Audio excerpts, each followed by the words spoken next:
लेकिन फिर जब कोरोना के मामले बढ़े और उसमें चंबा डिस्ट्रिक्ट में लगभग 69 बच्चे पॉजिटिव आए, तो उसके बाद हमको लगा कि प्रदेश में भी कुछ कुछ स्थानों पर बच्चे पॉजिटिव आना प्रारंभ हुए थे, इसलिए उसको हमने बंद करने का भी फैसला लिया है। बाकी 4 तारीख के बाद हम फिर से रिव्यू करेंगे कि हमको क्या करना है, क्योंकि इसमें एक बड़ा कारण ये है कि जो छोटी क्लासेस के जो बच्चे हैं, अभी तक 18 से कम आयु के बच्चों का वैक्सीनेशन नहीं हो पा रहा है।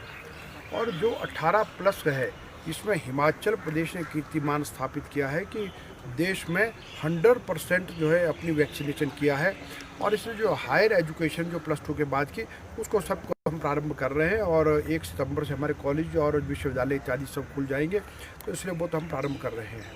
और अगला जो आपने कहा कि लगातार इस सरकार के समय में शिक्षा विभाग में जहाँ जहाँ रिक्तियाँ थी, वो एक निरंतर प्रक्रिया है, वो चलती रहती है और उसमें लगातार प्रमोशंस हैं, नई भर्तियाँ वो लगी रहती हैं। लेकिन इस बार जयराम ठाकुर जी ने अपने बजट भाषण में कहा था कि शिक्षा विभाग में हम 4000 पदों की भर्ती करेंगे, जो अपने आप में एक रिकॉर्ड है। आज तक कभी भी किसी भी सरकार ने इतना बड़ा फैसला नहीं लिया था और उसको अभी कैबिनेट से अब मंजूरी मिल गई है। और हम विभिन्न कैटेगरीज के एलिमेंट्री एजुकेशन से लेकर के हायर एजुकेशन तक इन 4000 पदों को भरने वाले हैं, जिसके कारण से कहीं पर कोई कमी नहीं रही।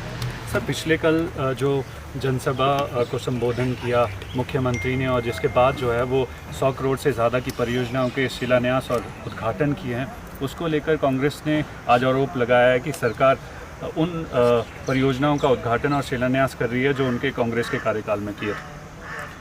ठीक है, मुझे लगता है कि पहले तो मैं माननीय मुख्यमंत्री जयराम ठाकुर जी का धन्यवाद करता हूं कि वो जब भी आते हैं तो मनाली विधानसभा क्षेत्र के लिए नई सौगातें दे करके जाते हैं, और कल भी आए, बहुत कुछ हमको दिया है।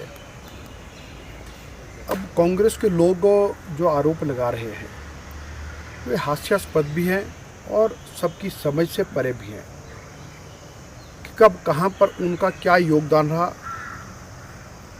ये मनाली की जनता भी जानती है, ज़िला कुल्लू की जानती है, प्रदेश की जानती है। तो इसीलिए यह है कि जितने काम हुए हैं, ये सब भारतीय जनता पार्टी की सरकार की देन है और उसी के आधार पर ये काम हुए हैं। लेकिन वो इस बात को तो मानते काम हो रहे हैं, लेकिन अगर कोई ये कहे कि कांग्रेस कार्यकाल के 5 साल की जो उपलब्धियाँ तब क्या था, तो तब कहने के लिए कुछ नहीं है। और यहाँ पर मनाली विधानसभा क्षेत्र में अब चाहे इंडोर स्टेडियम का काम प्रारंभ हो रहा है, चाहे हमारे अस्पताल पहले 30 बेडेड था, 30 से 50 बेडेड करने वाले हम थे, अब 50 से 100 बेडेड करने वाले हम हैं। अब इसके नए भवन का निर्माण करने वाले हम हैं। ऐसे अनेक काम, अब पत्नीकुल में कम्युनिटी हेल्थ सेंटर बनाने वाले हम हैं, ITI बनाने वाले हम हैं, पॉलिटेक्निक कॉलेज लाने वाले हम हैं, नवोदय विद्यालय बनाने वाले हम हैं। ऐसे अनेक प्रकार की योजनाएं, और कल कई नए स्कूलों का भी कल घोषणा हुई है, जिनकी अपग्रेडेशन भी होगी और नए स्कूल भी बनेंगे। इसलिए हर प्रकार का जो विकास के काम वो चल रहे हैं। और चाहे वो नेशनल हाईवे की बात है, हमने काम कंप्लीट करके दे दिया है। लेफ्ट बैंक की बात है, अब वो नितिन गडकरी जी ने घोषणा किया है, अब इसका भी DPR का काम प्रारंभ हो जाता है। इसलिए सब के सब काम हमने किया, इसलिए उनके आरोपों का कोई मतलब नहीं रह जाता। इसलिए मुझे लगता है कि वो हताशा और निराशा में, और एकदम से अब उनको लगा कि कल इतनी नई चीज़ें भी मिल गई। और फिर आप देखेंगे कि क्या लेफ्ट बैंक, क्या राइट बैंक, क्या ऊपर का क्षेत्र, क्या निचला क्षेत्र, हर क्षेत्र को कोई ना कोई उपहार मिला। कोई क्षेत्र विधानसभा क्षेत्र का ऐसा नहीं रहा जहाँ के लिए कोई ना कोई योजना का शिलान्यास नहीं हुआ, जहाँ पर किसी योजना का उद्घाटन नहीं हुआ। और फिर नई घोषणा है, वो भी पूरे विधानसभा क्षेत्र के हर क्षेत्र और हर वर्ग के लिए की गई है। सर, पर्यटन के क्षेत्र की अगर बात करें तो काफ़ी लंबे समय से जो है इस पर असर बन रहा है। मनाली एक ऐसा डेस्टिनेशन है जो पूरी दुनिया में सबसे ज़्यादा फेमस है। तो इस सेक्टर को रिवाइव करने के लिए क्या कोई सरकार ऐसा प्लान लेकर आएगी ताकि टूरिस्ट जो हैं वो ज़्यादा से ज़्यादा एक बार फिर से मनाली पहुँचे?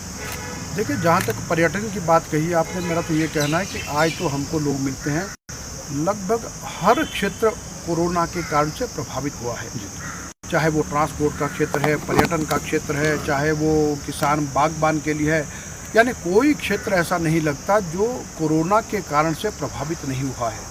और इसलिए सरकार ने समय समय पर, भारत सरकार ने अनेक प्रकार के पैकेज भी दिए, प्रदेश की सरकार ने भी अनेक प्रकार की सुविधाएं दी है। अब तो हम एक बात के लिए कहते हैं कि अब ये कोरोना जो है जल्दी हटे और ये यानी कि समाप्त हो, और जिसके कारण सारा जनजीवन जो है फिर से पटरी पर आए। और निश्चित रूप से जहाँ पर लगता है कि हमको तो पर्यटन व्यवसाय पर क्या क्या इसके दुष्प्रभाव हुए, नेचुरली को पर्यटन पर भी और बाकी भी जिस क्षेत्र का नुकसान हो उन सब पर सरकार का पूरा ध्यान है।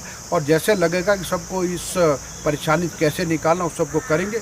लेकिन एक बात तो निश्चित रूप से यह है कि आज अगर कहा जाए पूरी दुनिया की इकोनॉमी भी इसने यानी कि तोड़ के रखती है। तो अब जो हालात है उस सब के बीच में जितना उचित होगा मदद करेंगे।